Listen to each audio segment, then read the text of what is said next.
All right, we live. All right. Shabbat Shalom. This is GmsLouisianaSaints with another Shabbat lesson. But before we get started, as always, we're going to give all praises, glory, and infinite honors to Yahweh, Bahashem, Yahushua, Bahashem, Bahakadash. Double honors to the apostles and elders, a great millstone who rule and teach well. And peace and salutations to you, sincere Akim out there, pushing this word in truth and sincerity to the four corners of the globe. May you brothers endure until the end. Shabbat Shalom. Shalom. And pretty much this Shabbat lesson is going to be a continuation of the Shabbat lesson we tried to have yesterday after camp before we were interrupted, which was going into the chariots being the vehicles of our salvation. Because after camp yesterday, the elder brother had spotted, like, it was a clear sky and there was just a single bright star up there, and the elder brother spotted it, and we knew it was the chariot. And as the chariots usually do when they're ready to go, they make their appearance known so the men of the Lord can see it, then they disappear. This bright star got dimmer and dimmer and dimmer until you couldn't see anything, and we just saw that as a sign that we're doing everything we need to do, and that our salvation is nearer than when we believe, because these chariots, which people ignorantly refer to as so-called UFOs, are the vehicles of our salvation. And as we get closer and closer to Yahushua's second coming, what have you seen? An uptick of chariots all across the planet, so much to where these heathen governments are having to come out with reports saying that so-called UFOs exist. And then you've got Showtime that just did a documentary on the chariots, and Esau was being slick in that documentary where he pretty much equated that the angels are the ones piloting the chariots. But hey, Akim, we're in those times, as you can clearly see. All these times that Yahushua told us to look for before his second coming are either taking place as we speak or in the process of taking place. And we're almost there. You just gotta keep holding on and not get weak with all these trials that this devil's about to come with during Jacob's trouble, so you can ultimately be of that elect number that gets beamed up onto the chariots. But we'll start with that Luke chapter 21. Gotcha. This is the book of Luke, chapter 21, verse 27. Red letters, Yahushua speaking. It says, "And then shall they see the Son of Man coming in a cloud with power and great glory." And of course, the Son of Man is Yahushua, and that cloud is the chariot. As pursuant to Psalms 104, he maketh his chariots as the clouds, or his clouds as the chariots, showing that clouds in the scriptures can be synonymous with the chariots. So that's speaking about Yahushua returning in that massive fathership chariot that Esdras couldn't see the end of in 2nd Esdras 13. And that's going to be a day, because I imagine it like this: like there's going to come a point where you're going to hear that trumpet blown, that noise heard around the earth, and then that chariot is just going to appear in the sky, and we know that that's it. We know that that's the time that the salvation is there, and that the kingdom of heaven is right around the corner, and that's truly the final nail in the coffin of Esau Edom's rulership. Keep going out. And when these things begin to come to pass, then look up and lift up your heads, for your redemption draweth nigh. And that's exactly what we did after camp yesterday. We lifted up and looked up and lifted up our heads into the sky and saw the chariots, the vehicles of our salvation. And as it says, it's letting us know that our redemption draweth nigh. These are very beautiful times we're living in. And we can clearly see that not only is our salvation at hand, but the fame of the word is at hand as well, because we couldn't get through the pre-camp video without it getting cut short, or the post-camp video without it getting cut short. And then during camp, to the Akim out there that watched the New Orleans camp video, we can't get through the whole camp without having to mute it, because music's constantly passing. People are playing music constantly passing by, and whenever a brother's about to make a point, you got to mute it. So that's just the Most High letting us know that this ministry is almost done. And you know what? We're happy about it, because however long brothers have been out there preaching, hey, we've made our we've gotten the blood off of our hands by preaching unto the nation of Israel. So we just gotta keep strong and keep firm and hope that we are of that number that gets beamed up into the clouds or the chariots for salvation. And these aren't things to be scared of, Akim. As we get closer and closer to the end, and Esau starts talking more and more about UFOs and trying to equate them with aliens, they're going to try to put that narrative out there that they're not coming in peace, that they're coming in war, and that people need to gang together to fight against them. And they've shown as much in their different movies like Independence Day, Mars Attacks, or any of these other movies. And hey, 2/3 are going to fall into the narrative and get destroyed along with those heathen nations that are going to try to fight against Yahweh Shai in that day. But as for us in our house, hey, we believe in Yahweh by Hashem, Yahweh Shai, and know that these chariots are the vehicles of our salvation. Could you give me Psalms chapter 91? Okay. It's the book of Psalms, chapter 91, starting at the top. He that dwelleth in the secret place of the Most High shall abide under the shadow of the Almighty. Keep going. I will say of Yahweh, Bahashem Yahweh Shai, he is my refuge and my fortress, my power.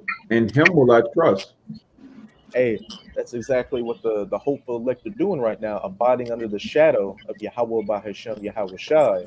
We've heard this word and have done everything that's been commanded of us to do.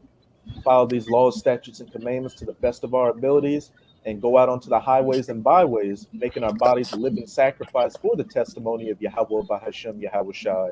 And we're putting up video epistles like this, again, to get the blood off of our hands and to hope to make our calling and election sure, and ultimately get beamed up onto the chariots. Keep going up. Oh, Surely, you can bring it out. All right, this is Psalms 34:7. The angel of the Lord encampeth round about them that fear him and delivereth them. And point blank period. The angels encampeth around them that fear the Lord. Hey, even if you can't see them, the chariots are all around us, especially when we're out on the block. We saw just one chariot last night, but the sky was probably full of them. They just didn't make their presence known. And it's like that. Hey, with the elect out there, wherever you go, hey, there's angels following you, because brothers always have testimonies of just driving around and seeing a chariot in the sky. Hey, after the brothers left camp, we went and fellowship somewhere, and we saw a similar bright star in the sky. And I believe that was that same chariot that followed us from camp all the way to the place that the brothers fellowshiped at. And then when I got home that night, I just happened to look up in the sky and see like a flash of light real quick, which people refer to that as a shooting star, but we know there are no shooting stars. They're just the chariots. So again, that's to me, that's just the period point on letting us know that we're doing exactly what we need to do, and that the Most High's got our back as long as we keep enduring. I got you so much. Okay. You can get your precept, Kaya, and then we'll go back to that Psalms 91. Baba Kashaf. Come on. There's Isaiah chapter 31, verse 5. As birds flying, so well Yahweh Ba'ashem Yahweh Shai of hosts defend Jerusalem. Defending also, he would deliver it, and passing over, he would preserve it. And I'm going to go into that word deliver. Because this is what ultimately the video is about. And it's about the deliverance. All right. It's the most hottest topic talked about today. All right. Along with the prophecies of the Bible. And it's the biggest prophecy in the Bible up until this point. All right. Like there's nothing like the deliverance of the children of Israel from the hand or the land of their captivity. This is Strong's H5337. Not Sal. Not Sal. It says to snatch away, deliver, rescue, save, to strip, plunder. And the snatching away gonna happen because of why they simultaneously saving the elect of Israel, those elected for salvation. They're gonna be killing, destroying as well. It says to tear oneself away, to be torn out or away, to strip off, to rescue, to snatch away, to deliver from enemies or troubles or debt, to deliver from sin and guilt, to be plucked out, to be stripped, to strip oneself, recover, escape, take out, ultimately surely be what? Take out, to be ridded, to be recovered, rescued, saved, and spoiled. You got it, huh? Hey, Samakia, could you get me Revelations 11, verse 12 real quick? Hey, what did all those words say in that definition? To get snatched away, to have redemption, to be redeemed by the Most High. Redemption. I'm already up on it. The 11 and 12? Yeah. Con, I'm you already do it. up. I'm already up. I got precepts. I got one too. Yeah, this Revelations 11 and 12, it says, and they heard a great voice from heaven saying unto them, come up hither. And they ascended into the heaven in a cloud, and their enemies beheld them. And a lot of that fits into the definition that the brother Kaya brought out. And it said they ascended up to heaven in a cloud or a chariot. They were snatched up into heaven, getting beamed up into those chariots, and the enemies beheld them. And as the brother Kaya brought out in that the definition, what did it say? That they were saved from their enemies, they were redeemed, and they were snatched up. And as it says back in that Isaiah 31 verse 5 that you brought out, it said, and defending also he will deliver it, speaking of Jerusalem or the elect, and passing over he will preserve it, and passing over with the chariot and delivering them by them being ascending up into heaven in that cloud to be saved from the destruction of the nuclear missiles, as well as the so-called laser beams of that concentrated heat that's going to be getting fired from the chariots. And Yahushua passed over Israel in the past in ancient Egypt with the chariot. Hey, he was there with us with the plagues. And then when we came out of Egypt, there was that cloud. There was that cloud by day and that pillar of fire by night. The chariot following over Israel as we went into the wilderness. And it was a chariot that allowed Moses. It was the chariots that split the Red Sea so that Israel could go through it. And that was their redemption back then. And hey, we're going to have a similar redemption now with the chariots passing over this modern day spiritual Egypt and beaming up the elect.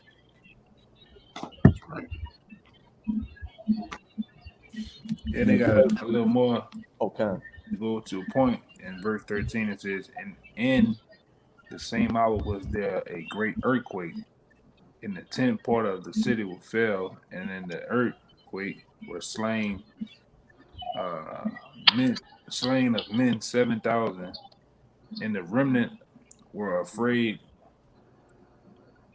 and gave glory to the Most High of heaven.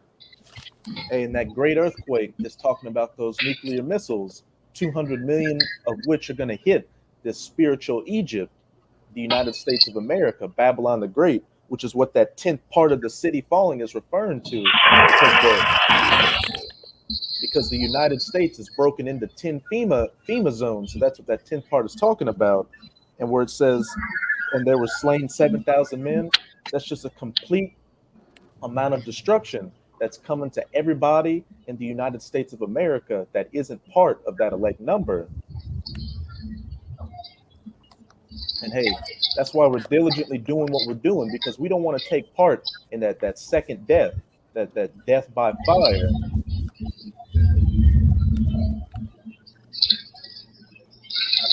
But let me finish the Psalms. We'll go to the Psalms after Wadi and Samaki get their precepts. Go. Somebody, you had it first. Man. Yeah, you got it. Okay, good. All right. This is First Thessalonians 4:17. Says, then we which are alive and remain shall be caught up together with them in the clouds. Start at verse 16. In the air. So like 16, okay. This First Thessalonians 4:16. 4:16, for the Most High himself shall descend from heaven with a shout, with the voice of an archangel, and with the trump of Yahweh and the dead in Hamashiach shall rise first. As it said, for the Lord himself shall 17. descend from heaven with a shout. Hey, what it say in Acts? The same way you saw Yahweh go up into the cloud. Oh, God, you bring it out real quick then. That's the spirit. This is the book of Acts chapter 1, verse 9. And I want to get that word received to us, verse 9. And when he had spoken these things, while they beheld, he was taken up, and a cloud received him out of their sight. Of course, that cloud is referring to that chariot that Yahweh got beamed up in the past. That's right. And I got that word receive. It says, because what these UFOologists teach out here is that these so-called green men are driving these chariots and they beam people up and just experiment on them, man. But it says Yahushua was received, man. It says receive, receive. Strong's G 5274. Upalambano, it says to bear on high, to receive hospitably, to welcome, to continue a discourse or a topic. So ultimately, these chariots, they're encamping around us to receive us. We're going to be received. We're going to be welcomed with open arms by the angels, man. All right?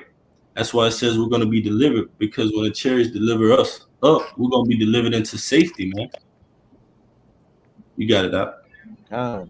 And Kaya, could you hold for me Matthew chapter 24, start at verse 29 and read down to verse 31 after Samakia finishes in that First Thessalonians? But before you get to verse 17, as it said in verse 16, for the Lord himself shall descend from heaven with a shout, as it says in Acts chapter 1, the same way you saw Yahweh go up is the same way he's going to come down, him making his second coming in that massive fathership chariot with a shout, with the voice of the archangel, and with the trump of the Most High. That trumpet being blown, that's going to be heard to the four corners of the earth. And the dead in Hamashiach shall rise first. Hey, those sincere Akim of that elect number that have passed away, they're going to be the first ones on the chariot with Yahweh in those new spiritual bodies, waiting to come and save the rest of the elect that remain on the earth. You got to smile. Verse 17. Then we which are alive and remain shall be caught up together with them in the clouds to meet the Most High in the air, and so shall we ever be with the Most High. Therefore, comfort one another with these words. As it says, then we which are alive and remain, those of the elect that are still alive on the earth, when Yahushua makes a second coming, shall be caught up together with the clouds. Back in Revelation chapter 11, verse 12, and they heard a voice and ascended up to heaven in clouds, and their enemies beheld them. The elect get beamed up onto the chariots, the vehicles of our salvation. And then it says, wherefore, comfort one another with these words. That's exactly what we're doing right now with these video epistles, as well as going out onto the highways and byways, preaching to the hopeful elect, showing them that, hey, this torment of this captivity is at its end, and we're right around the corner of the great salvation and the ushering in of the kingdom of heaven, where these heathen nations are going to be underneath our feet, and we're going to rule over them and be in peace for the rest of eternity. I know you brothers feel the same way as I do. These are very comforting words. As it says, when John the Revelator ate that roll, it was sweet in his mouth as honey. You hear that you're Israel. You hear that if you endure, you'll be of that elect number, and that you'll be ruling in the kingdom. But then it said it was bitter in his belly. We're in the bitter part right now, being made a gazing stock and a spectacle on the side of these people out here, being out there with the garments, preaching this word. Having people knowing that our family members are going to come against us, we're going to lose our jobs, and all these different trials of our faith are going to happen. But that as long as we endure until the end, and we can be of that number that ascends up into the heavens with the cloud to meet the Lord and be of that elect number. And that's definitely something worth fighting for. And even if it is your lot, I came out there to be a martyr and have to go out for the testimony of Yahweh by Hashem Yahweh Shai, then so be it. As it says in 1 Thessalonians 4:16, then the dead in Hamashiach shall rise first. If you go out like a soldier, you're going to be at that elect number as well. You're going to be waiting with Yahweh Shai in that new spiritual body, waiting to come to save the rest of the elect, those that remain in that day. So could you get me that Matthew 24, Baba Kasha? This is Matthew chapter 24, verse 29. Immediately after the tribulation of those days shall the sun be darkened, and the moon shall not give her light, and the stars shall fall from heaven, and the powers of the heaven shall be shaken. Hey, immediately after that tribulation, that bitter part we're going through now, as it says, in those days shall the sun be darkened, and the moon shall not give her light, and the stars shall fall from heaven. Those stars talking about those nuclear missiles being shot to the ends of the earth, and the powers of the heavens shall be shaken. And these different governments and elites of these heathen nations being shaken, seeing that everything's been taken out of their control and that they're really at the mercy of what comes next, the calamities of Jacob's trouble, and ultimately those nuclear missiles. That's why they create these different hideaway and getaway spots to try to escape this coming destruction.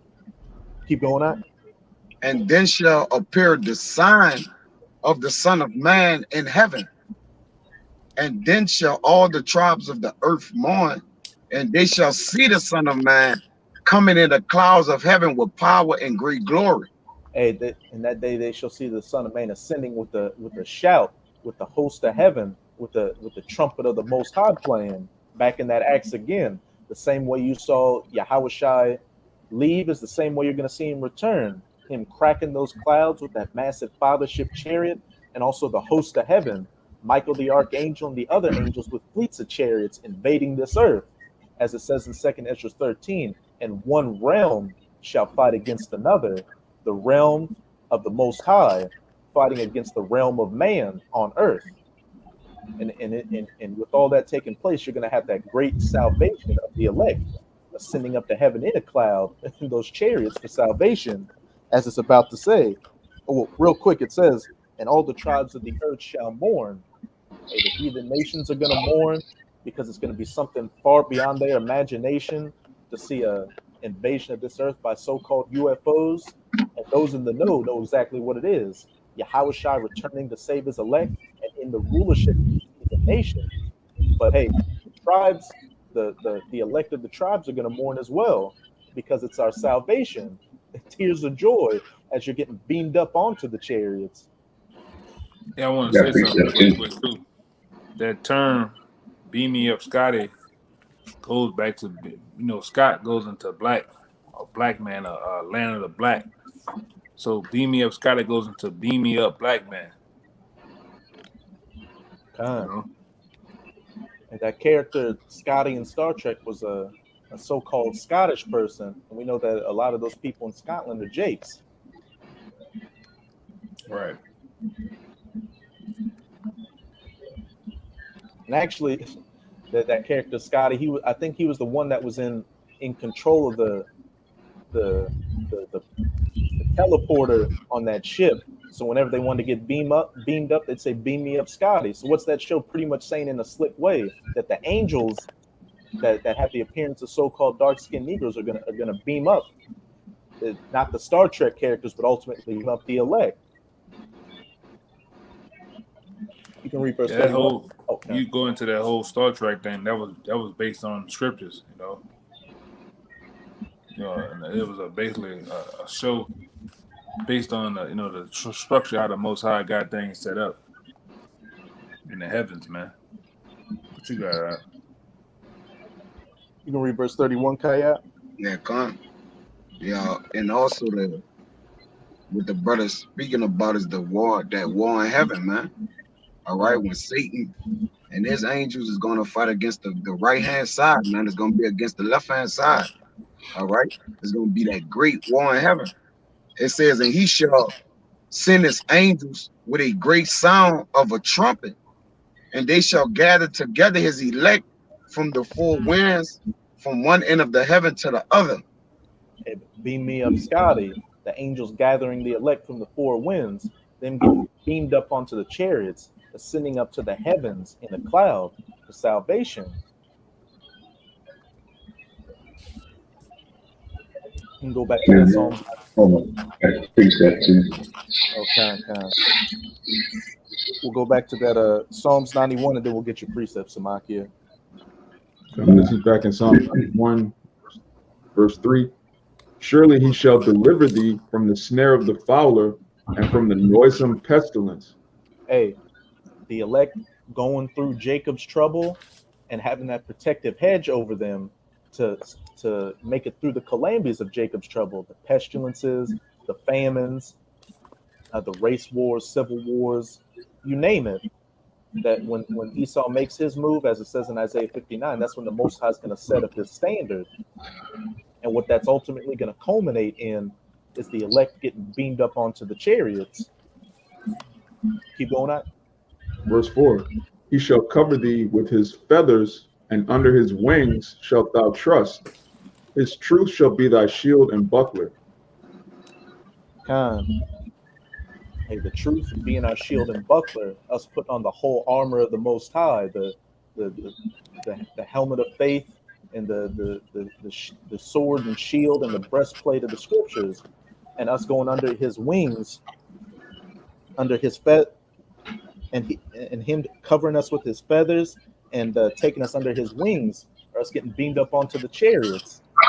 Because in I think somewhere in Psalms, it's either 64 or 68, it says he has golden or silver wings, and his host is like 10,000 or 10,000, and those gold and silver wings are referring to the chariots, and that host of 10,000 or 10,000 is that fleet of chariots piloted by the angels. You got it. I got it right here. 8 and 17. It's right here. It's Psalm 68 and 13. Let me go up. Yeah, Psalm 68 and 13 says, though ye have lain among the pots, yet shall ye be as the wings of a dove, covered with silver, and her feathers with yellow gold. When the Almighty scattered the kings in it, it was white as snow in Selam. And then there's another scripture in Isaiah that refers to his wings or doves having windows. That's also referring to the chariots having windows on it. But that those wings of a dove that are like gold and silver are referring to the chariots, because the chariots are made of I don't know what the material they're made out of, but it's referring to those wings as like metal objects, like gold and silver, and that's what the vehicles are made out of, a heavenly substance. Yeah, I don't know if you brothers ever seen. I think it was the Predator movie, The Predator. When you first, I think they went to New York, or Manhattan. I think Danny Glover was in it.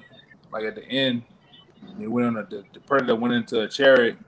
And inside the chariot was made of gold, and then the walls looked like it had the Paleo Hebrew all written on it and stuff, man. I don't know if you brothers ever seen that. Yeah, somebody showing a clip somewhere before. And at the end of that clip, the head predator gave Danny Glover a pistol, like one of those flintlock pistols that says 1770 something on it, and that just goes to show that the chariots have been around all throughout history, and we know that the chariots are constantly influencing events. They helped Alexander the Great fight against the Persian Empire. They helped those different Greeks during the Grecian Empire. Of course, they helped Israel in the past, and they've just been around influencing different events throughout history to fit into the prophecy of the Most High. Yeah, they even helped Christopher Cuball, man, Christopher Columbus find America. They helped the actual 10 tribes when they made their voyage from under the Assyrian captivity. They helped them find America, man. And I got an example for you right here. I'm showing you that they intervened. They always been around throughout the years and centuries, man, and they helped helped in different events. This is Second Maccabees 5:1. It says about the same time Antiochus prepared his second voyage into Egypt, and then it happened that throughout all the city from the space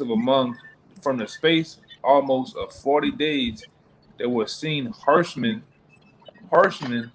running in the air, and clothed of gold, and the armies were laced like the band of soldiers, man. And horsemen in the air, clothed in gold, going back to those gold and silver wings of the dove in Psalm 68. They saw chariot. Antiochus and his army back then saw chariots flying all throughout the sky. I got a little more. It says, verse 3, and the troops of the horsemen in array, encountering and running one against another, with the shaking of the shields, and multiplied of spikes, and drawing of swords, and casting of darts, and glittering of gold ornaments, and the harnesses of all sorts. All right, it says, wherefore every man prayed that the apparition may turn to good. Hey, they saw those chariots in the sky, and were hoping that it was for their good and not for their destruction. And that's what people are going to be thinking about in this time when they see those chariots in the sky. The only thing you can hope for is that you don't get caught up in the smoke that they're bringing, because like that movie War of the Worlds, when they called them the tripods, but when the chariots first showed up, people were just looking at them. One guy was recording with his camera. They didn't know if they were there for good or bad. They were just so awestruck by it. But then once they started shooting those laser beams at people and turning them into dust and smoke, that's when they started hauling ass. They saw that it was a bad omen, a bad apparition for them. I got you one. You got it. And this is Isaiah chapter 19, verse 1. The burden of Egypt, behold, Yahweh Ba'Shem Yahushai rideth upon a swift cloud, and shall come into Egypt. And the idols of Egypt shall be moved at his presence, and the heart of Egypt shall melt in the midst of it. Yahushua returning with the host of heaven, him in the fathership chariot and those fleet of chariots over this modern day spiritual Egypt, America. And it said their idols shall be moved, because in that day it's going to be up. These soothsayers and warlocks and witches on the left hand won't be able to do anything to stop Yahushua saving the elect and bringing an end to the rulership of the heathens. And it says that they shall melt in the midst of it. Their hearts are going to melt, or their minds, because they're going to see the chariots, and then the chariots are going to start getting to work shooting those laser beams onto people, and then they're going to literally melt, getting hit and turned into dust and smell of smoke. If I could add, this is we're the only people that have a doctrine that even deals with this. When you look at Christianity, Islam, wokeism, all of these different philosophies, they're not going to be able to explain Yahushua's second coming, the host of angels, everything they've been taught their whole life is just going to, right before their eyes, like, what? Nobody warned me about this. My pastor, my politician, the governors. We're the only people that are telling Israel, look, this is your salvation. This is what's coming. I got you something, Mark. I got one too. Khan, y'all got Yeah, I'm still holding to. Yeah, Khan. I think Samakia had it first. Kind of this Wisdom of Solomon 5:2. When they see it, they shall be troubled with terrible fear, and shall be amazed at the strangeness of his salvation, so far beyond all that they look for. Hey, backing up just what Amawad said, they shall be amazed at the strangeness of our salvation beyond anything that they look for. As the brother Amawad said, we're the only ones that are preaching that these so-called UFOs are actually the heavenly vehicles, the chariots of the Most High that are returning to save the elect of the nation of Israel, so-called Negroes, Latinos, and Native Americans. No other doctrine or philosophy out there is teaching that. And it's definitely the last thing a lot of people are looking for. because so-called Negroes, Latinos, and Native Americans are looked at as the lowest of the lowest society.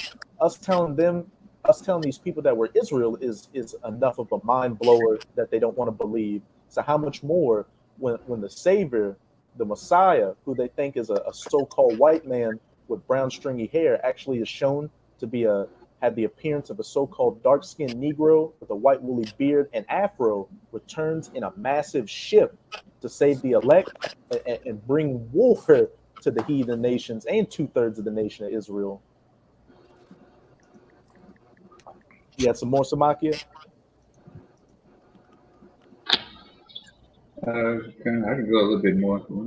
And say, and they repenting and groaning for anguish of spirit shall say within themselves, this was he whom we had sometimes in derision, in a proverb of reproach. We fools count his life madness, and his end to be without honor. Hey, that's the biggest I told you so that we're waiting for, because as it said in verse 3, and they repenting and groaning for anguish of spirit shall say within this in themselves, this was he whom we had sometimes in derision, in a proverb of reproach. Y'all are a bunch of bums. Y'all are mad at the white man because y'all don't have a job, or y'all don't have a woman. Y'all aren't the Israelites. It just all the things we hear out there, all the scoffing and the mocking. And as it says in verse 4, we fools accounted his life madness and his end to be without honor. Hey, we've heard people talking about the second coming and reading the Bible in the past. So what's a bunch of niggers and spicks in dresses on the highways and byways? How's that going to be any different? Y'all are just wasting your time. Why don't y'all go to college or get a job and just try to get along in society? Hey, this society is coming to an end, as you can clearly see. And it's going to be cherry top with those chariots returning to save up those very same people whom you had as a proverb of reproach to, and bring your miserable, worthless lives to an end. You can read verse 5 up. Like I had to, Okay. so like I had real quick. Yeah, and then the people, the masses, they not thinking this, super technology. They call them these UFOs or whatever. That's the way the world like to put it. There's no way they thinking it's coming to pick up some lowly Negroes, Latinos, and Native Americans. The lowly, the lowly of the earth that look down upon everybody. There's no way this great phenomenon is coming to get a bunch of niggas. And that's the way people see it. That's why they look at us crazy when we talk about the chariots. Hey, people aren't looking at it so crazy now, like for what? The past 70, 80, however long the time, whenever people would talk about so-called UFOs, you'd be like, oh, that's tinfoil hat conspiracies. But now you've got these major governments talking about it, and people are starting to consider, well, hey, there's one next step beyond that those UFOs aren't aliens or little green men, but they're actually the angels of the Most High piloting the heavenly vehicles of the Most High, and they're coming to bring war to this earth. Verse 5, how is he numbered among the children of Yahweh, and his lot is among the saints. And as you just said, nobody would ever expect that this great technology, which you had some ex-Navy person, Edomite, a master at arms in the Navy, come out and say on the news that they have no clue what these things are. They have no visible propulsion mechanisms on them or anything like that. And he said that they're at least 100 to 1,000 years beyond anything that humans have, which it's even more inestimable than that. We're talking about the vehicles of the Most High. You can't put a number on that. These things are coming to save, as you said, a bunch of lowly niggers, spicks, and tontos, the lowest of the earth, the last people that were looked for by anybody. I got two of them real fast on the chairs. It is Psalm 97. I'm gonna start at 1. It says, "The Lord reigneth, and let the earth rejoice. Let the multitudes of the isles be glad thereof. It says, clouds and darkness are round about him. Righteousness and judgments are in his habitation of his throne. All right, that's the point. It says, a fire goeth before him and burneth up his enemies round about him. It says, his lightnings enlightening the world, the earth saw and trembled. That's heavy right there. It says that. Said the mountains melt like wax at his presence, at the presence of the Lord, at the presence of the Lord of the whole earth. Hey, as I said, a fire goeth before him and burneth up his enemies round about. Those chariots shooting that concentrated heat, or so-called laser beams, onto these people, which you can read about in detail in Psalms chapter 13. He neither lifted up his hand nor held sword, but only as it came out of his mouth was a blast of fire. That the chariots shooting that those laser beams on the people, and it said it burned up that multitude, and nothing was to be perceived but only dust and smell of smoke. And as it says, okay, you about to say something? I'm just gonna go into verse 4 and 5, where it says, his lightnings enlightened the world, and the earth saw and trembled. As I said back in that Matthew 24, and the nations of the earth, the tribes of the earth mourned. And as it says in Revelation 1 verse 7, and all the kindreds of the earth saw him and mourned as well, because he's coming to bring that great judgment and destruction. And it's saying in verse 5 that the hills melted like wax at the presence of Yahweh. And that's these different power structures and heathen governments being taken down once he makes that second coming, because that's it. That's the end of the age of the rulership of the heathens and the ushering in of the kingdom of heaven. Yeah, the second one I had was 2 Thessalonians 1. I'm going to start at 6. It says, sin is a righteous thing with the Lord, with the Most High, recompense tribulation to them that trouble you, and to you who are troubled, rest with us. When the Lord Yahweh shall be revealed from heaven with his mighty angels, and in flaming fire, taking vengeance on them that know not Yahweh, and that obey not the gospel of our Lord Yahweh Mashiach, who shall be punished with the everlasting destruction from the presence of the Lord and from the glory of his power. And it speaks for itself. Yahweh Shah making that second coming to save the elect, as well as punish 2/3 of the nation of Israel and you heathen nations with that great inestimable trying to say that word, power that he's bringing. The armies of heaven flee the chariots. And as I said, I'm just going to say real quick, and as I said, the Most High is going to recompense those that trouble us. Everybody is about to get everything they deserve soon enough. They're going to go through the calamities of Jacob's trouble, and for those that survive that, the only thing they get to look forward to is that Sarah treatment, getting burned up by those nuclear missiles, as well as getting hit by the laser beams from the chariots.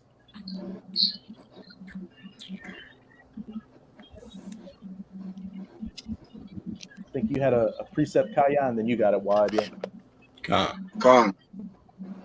Because many people trust in chariots, all right, and they horses, all right, but we trust in the chariots, all right. That's pretty much, all right, touchable, all right. They're untouchable to the earth, man, all right. And not only that, they're gonna defend us, man. And we believe and trust in that, man. We trust in the unseen, the unknown, all right. And people look at us like we bogged out our mind, man. But those are the dare to know, all right, and that's our brothers, man. But this is 2 Kings 6. I'm gonna start at 13. It says, and he said, go and spy where he is, that I may send and fetch him. This the king of Syria trying to fetch Elisha. It says, and it was told him, saying, behold, he is a Dothan. Therefore sent he to the horses and chariots and a great host. Because we know that a great host or our strength can't deliver us, or sword. That can't deliver us, man. But the wicked, all right, and those who don't fear the Lord, they believe in their armies, all right, that's what's going to deliver them. It says, and they came by night and compassed the city about. And when the servant of the man of God was risen early and going forth, behold, an host compassed the city, both with horses and chariots. Because it tell you in Psalms 33 and 17, a horse is a vain thing for safety, neither shall he deliver by any his great strength. So horses and chariots, literal horses and chariots, all right, it's not going to bring you forth into the Lord. It says, and his servant said unto him, alas, my master, how shall we do? Question mark. And he answered, fear not, for they that be with us are more than they that be with them. And lifted and said, Yahweh Bashim Yahushua, I pray thee open his eyes that he may see.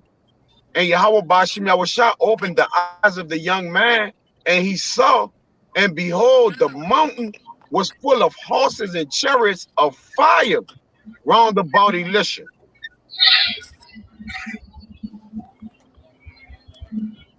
Hey, that goes back into what the brother Wabia brought out earlier in that Psalms 34. The angels of the Most High encampeth around those that fear him. Hey, the king of Assyria at the time was coming against Israel, and then Elijah, or was it Elijah or Elisha? Elisha. Elisha allowed his servant with him to have his eyes open, and he saw that they had the heavenly host around them protecting them, fleets of chariots in the sky that were more. You had a point you wanted to make? Yeah, hey, the angels of the Lord is innumerable. So there's not an army or a host of the earth that's assembled or put together can challenge something that's unlimited or innumerable. And on top of that, their strength can destroy, one of them can destroy the entire earth, man. How can you believe in this or trust in this, man? All right. Like it's inevitable, man, what the angels are going to do for the men of the Lord. All right. And those who have put their faith and trust in Yahweh Bashim Yahushua, man. You got it, bro. God. And I remember there's this one movie, there's all throughout these movies, Esau knows that the chariots exist and they're not coming to bring peace. You got Independence Day, and then you got the third Lord of the Rings movie, which was funnily enough called The Return of the King. And what's Yahushua, the King of Kings, the Return of Yahushua. Well, in that movie, you had the orcs, which are the bad guys.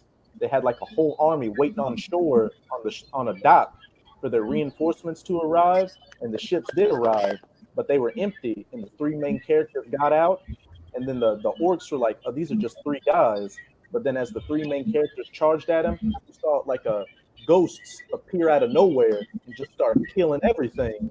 That was symbolic. That was a representation of that kings that the brother Kaya brought out.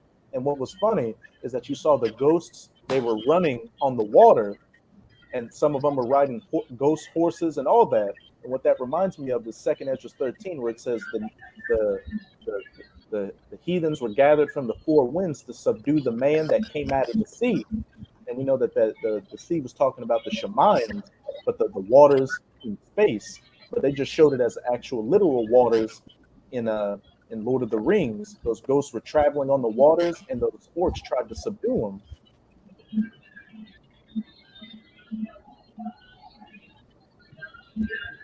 Gotta go on the comment board. I got two quick ones.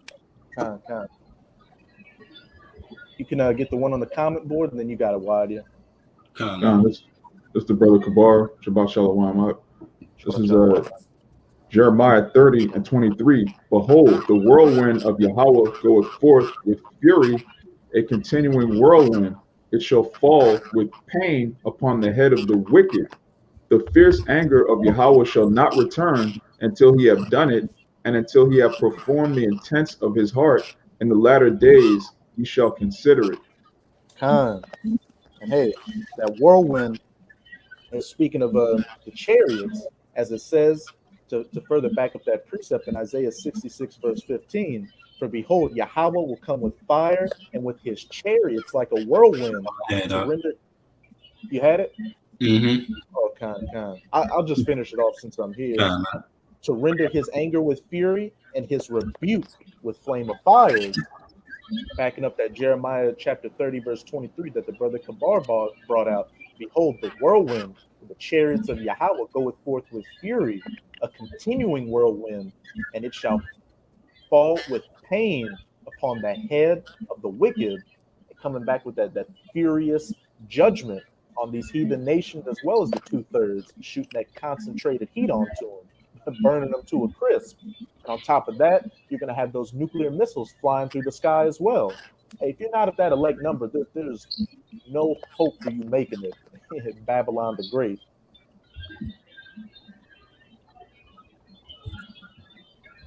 You had any more precepts, Wadia? Yeah, I got a quick one. You got it. It's the book of Psalms 68 and 17.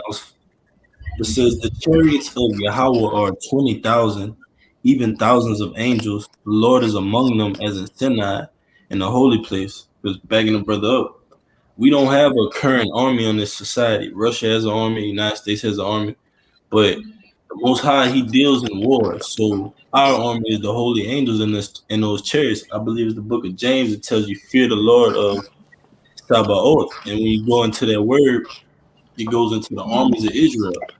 And that's going to ultimately be the elect and those chariots, man. So the Most High, he deals in war. I got a quick one to back it up. This is Isaiah 9. Isaiah 9 and 5, it says, for every battle of the warrior is with confused noise and garments rolled in blood, but this shall be with burning and fuel of fire. I got one too. Just to back up what Wadia said with the talking about how the ancient battles were with loud noises and shouts and all that, it said this final battle is going to be with flames and fuel of fire. This third woe, World War III, which is going to culminate in those nuclear missiles being shot to the ends of the earth, that flame of fire, as well as that rebuke and flame of fire coming from the chariots of the Most High, those laser beams, when Yahweh Shai makes his second coming to again save the elect and put an end to the rulership of these heathen nations.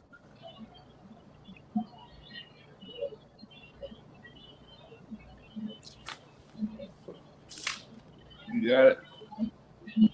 Ready? You got a precept, Elder? Yeah, this is where I'm at. Jeremiah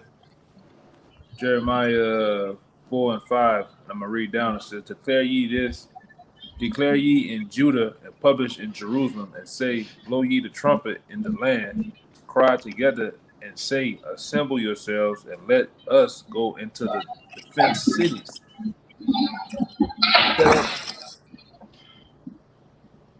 Set up the standard towards Zion. Retire, stay not, for I will bring evil from the north in a great destruction.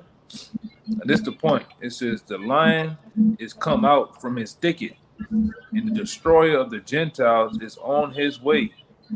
He shall go forth from his place to make thy land desolate, and thy city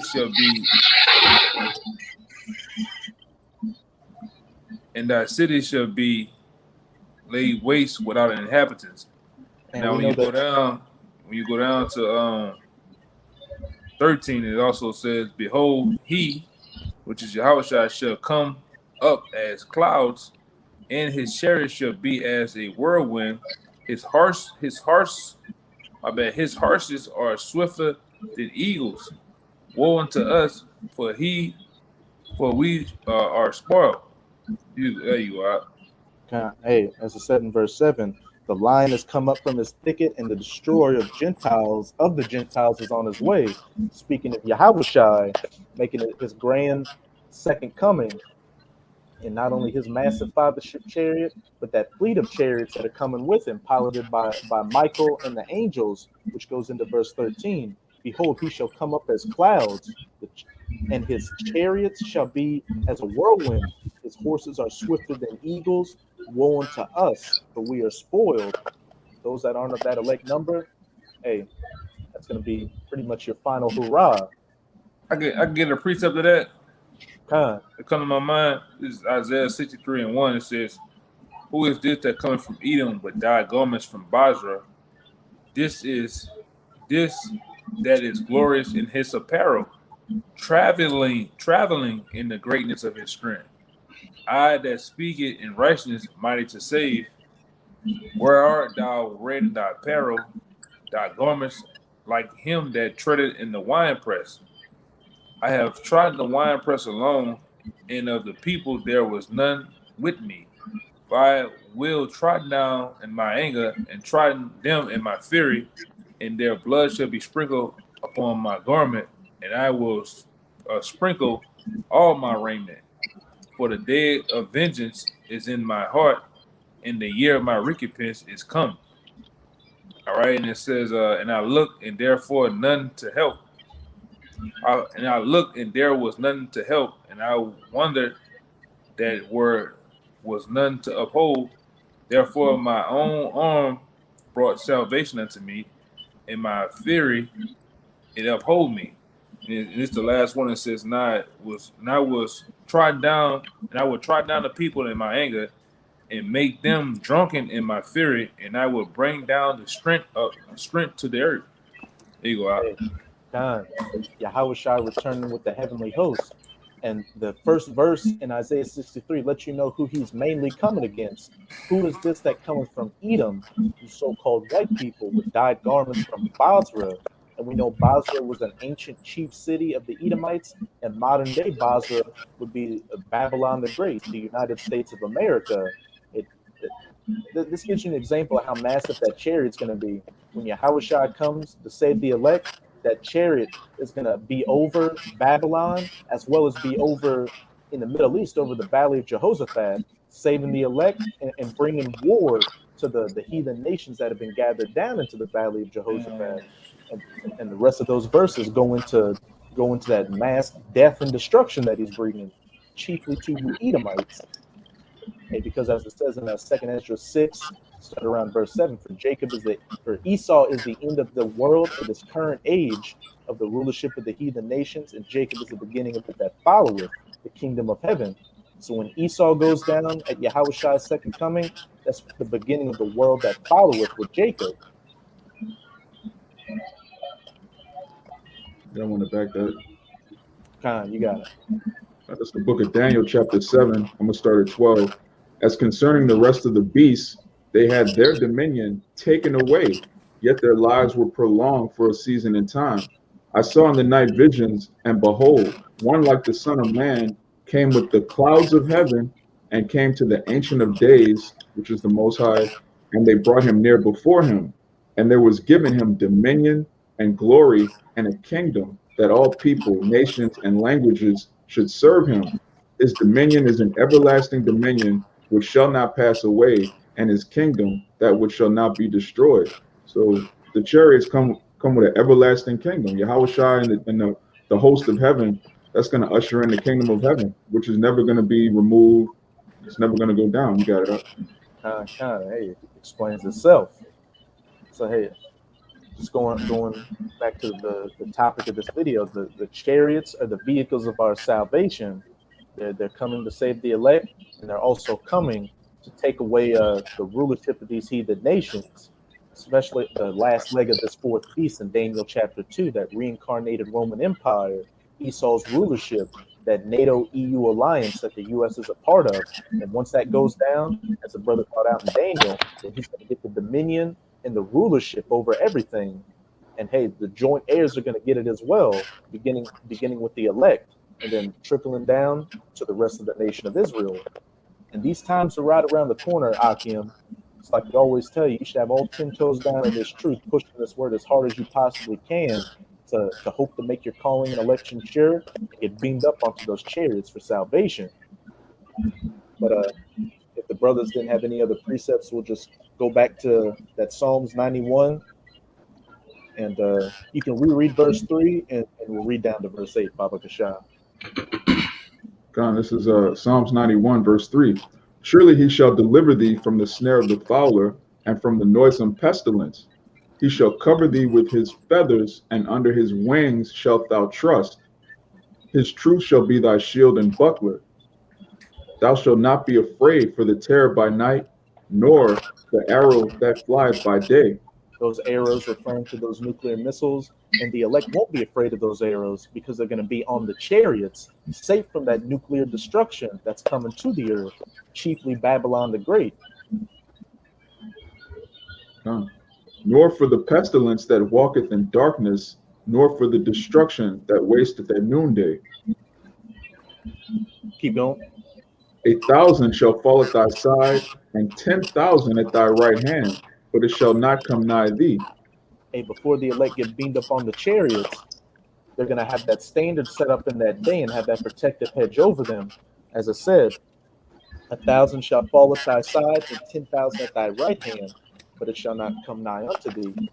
The elect are going to see a lot of death and destruction in that day, but hey, we're going to walk through it, and it's going to slide off of us like a spiritual cellophane, so to speak, because the Most High is going to be protecting his elect in that day, and it's all going to culminate in us being protected by his feathers and coming under his wings, getting beamed up onto the chariots. You can read verse 8 out. Verse 8, only with thine eyes shalt thou behold and see the reward of the wicked.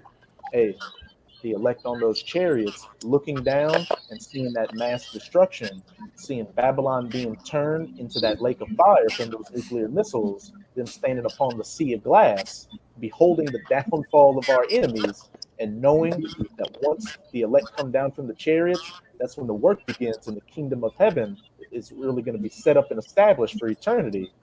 And that's why, as it said in that 1 Thessalonians 4, we comfort one another with these words, because the words in this book are true and they're quickly coming to pass. But any brothers had any points they wanted to make or any precepts?